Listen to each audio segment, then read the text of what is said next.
Who wants a thrift haul? Who wants a thrift haul? Who wants a thrift haul? I do. Hi, I'm Nora McInerny. I am an author. I am a podcaster. I am a thrifter. I am a junk hunter. And this is a little haul video of what I've gotten on some of my recent adventures.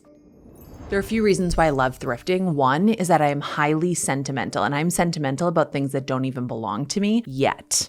So when I see a little bit of somebody's life, something that somebody cared about and collected, just sitting on the shelves at Goodwill, I think I gotta take that home. That's gotta become a part of my life now. I am a person who's known to cry at estate sales because when I walk into somebody's house and I know they're dead and I know that I'm surrounded by the things that they loved enough to every house is kind of like a little museum. I can't help it. I'm deeply, deeply emotional. This is how I end up with so much stuff. We're gonna start with estate sales first. I love going to an estate sale, but I will not go to an estate sale and line up outside. I know a lot of people do that. Those are pickers, those are resellers, those are, in some cases, the deeply ill.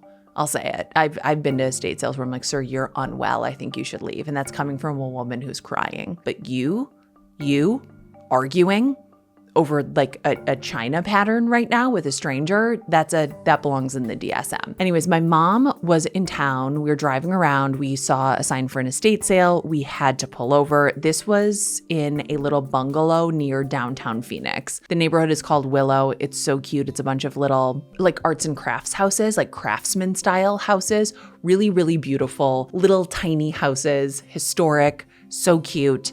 This place was adorable. As soon as I walked in, I felt like I was in a Nancy Meyers movie. My strategy for an estate sale is look over everything once, and then look over everything twice, and then look over everything 3 times. But I like to go right to the kitchen because I love glassware, and so did this woman.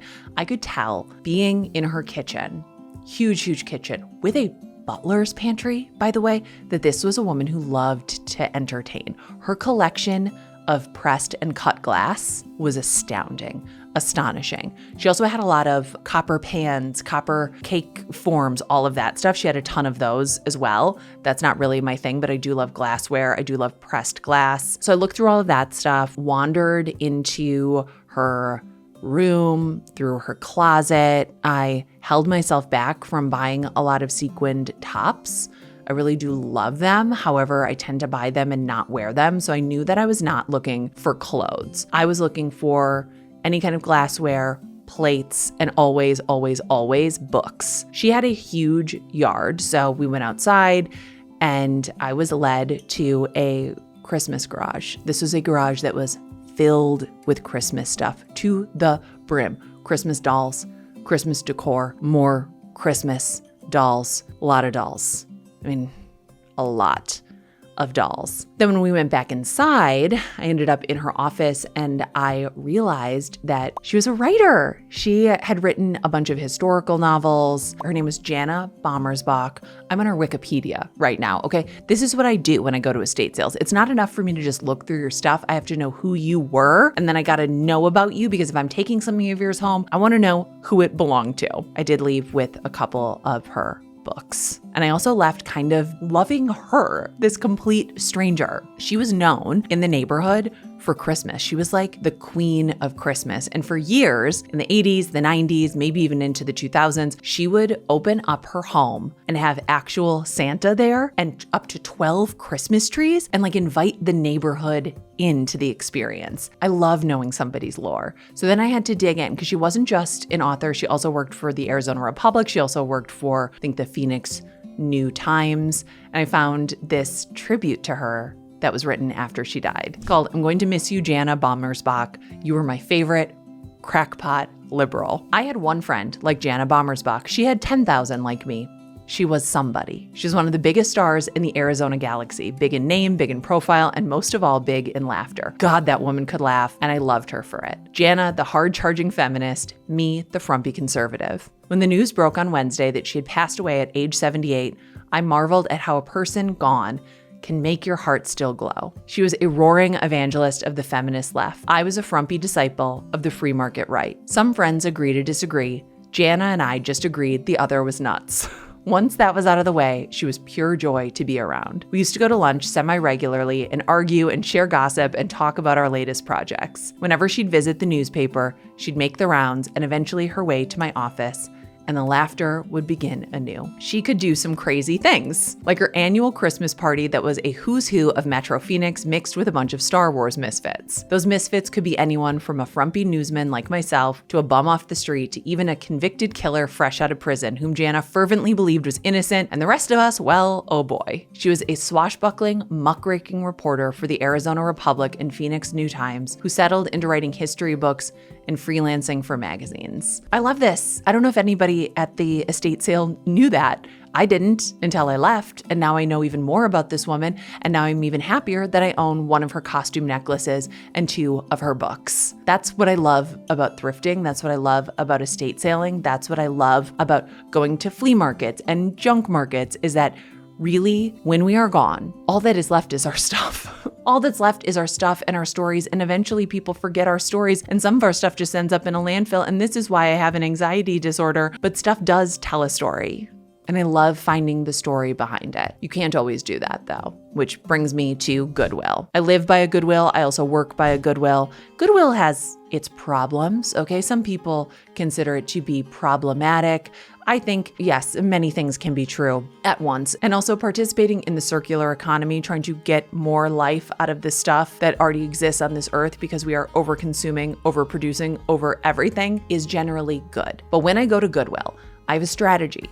1, I'm going to the glassware. I'm going to the glassware, to the plates, to the platters. I want the china that you threw out when your grandma died. I want it. I'm gonna get it. I have the best serving platters that I've gotten from Goodwill. I really do. I'll show them to you in a second. I love glassware. I love glasses of all kinds. I'm gonna show you some of the gems that I found at Goodwill, but I'm looking for something special. I don't really know what I'm looking for until I find it, but then once I find it, I know. So I go there. I also go to books. When I am going to look for books, I'm not looking for new releases. I'm not looking for old releases. I'm not looking for books I've heard of. I'm looking for the weirdest books that I can find. Something will jump off the page and come to me, and I will love it, like this. I'm afraid to read it because I think it'll get like demonetized, truly. This is a children's book. I wish I could read it to you. Maybe I'll have to do that like on the Substack because it's a wild ride. But do not sleep on like the outer walls of Goodwill, okay? Where there's like random things that they put in the plastic bags. You know what you can find there? Random treasures. Sometimes the best picture frames, like the brass ones, those are the ones I collect, the brass picture frames will all be put into one of those plastic bags, and you can get like 5 of them for $3.49. One of them will be a dud. It'll be really ugly, but some of them will be really cute. Like this one. This one is, I mean, that's somebody's parents. I don't know. It was donated with the picture inside of it. Like, I can't take the picture out. I don't know who they are, but they're my family now. They're my family now. And as much as I would love to put another picture in this little brass heart, I just can't bring myself to do it. Do you see what I mean? I'm overly sentimental about things that other people have discarded. But I got the best treasure on this Goodwill trip. This is a bag of Murano style glass fruit. These were big in the 60s, big in the 70s, not as big in the 80s. It's glass fruit. I don't know how to explain glass fruit to you. I've got an entire gumball machine full of glass fruit. I have bowls full of glass fruit. I have more glass fruit than anyone knows what to do with. And why did I buy more glass fruit? Because I could, and because it was only $6.49. And then I washed it all and shined it up. And a lot of it is in very, very good shape. When I find these at like antique stores, they're easily like $5, $10, $15 each. This was an entire bag of them for like $6.49. Like that is a deal. That's a deal. Look at this. This is like, you know, it's just like beautiful. It's heavy. It's like just, I love it. I love it. I can't explain what I love. When I see something that I love, I know. I love thrifting with my kids. My kids love to go to estate sales. My kids love to go to Goodwill. They love the electronics. For some reason, I let them buy a CB radio at the last estate sale. It was $4. Do I know how to operate a CB radio? Not yet. Will I? Probably not. But is it cool looking? You already know the answer. And so is this.